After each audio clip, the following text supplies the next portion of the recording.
পৃথিবীতে প্রতিদিন হাজারো মানুষের বিদায় ঘটে। কেউ চলে যান নিঃশব্দে, কেউ বা যন্ত্রণার চাদরে মুড়িয়ে। কিন্তু কিছু বিদায় এমন মহিমান্বিত যা কেবল শোকের সাগরে ভাসায় না, বরং এক পরম প্রাপ্তি অনুভূতি জাগিয়ে তোলে।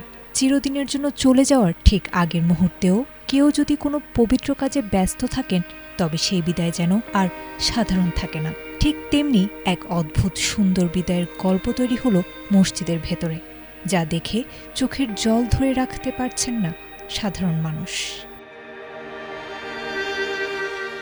হৃদয় ছুঁয়ে যাওয়া এই ঘটনাটি ঘটেছে ভারতের দক্ষিণাঞ্চলীয় রাজ্য কেরালায়।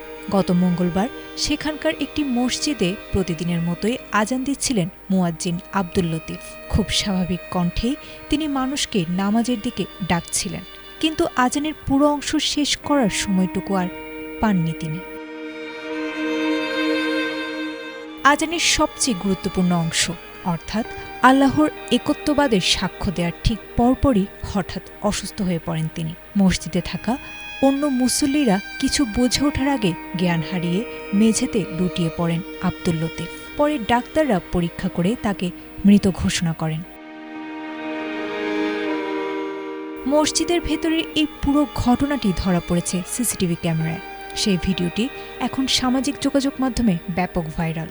আজান দিতে দিতেই একজন মানুষের এভাবে ঢলে পড়ার দৃশ্য দেখে আবেগ ধরে রাখতে পারছেন না কেউই। নেটিজেনরা বলছেন, আল্লাহর ঘরে দাঁড়িয়ে মানুষকে নামাজের ডাক দেওয়া অবস্থায় মারা যাওয়া সত্যিই অনেক বড় ভাগ্যের ব্যাপার। আয়েশা আক্তার, এটিএন বাংলা।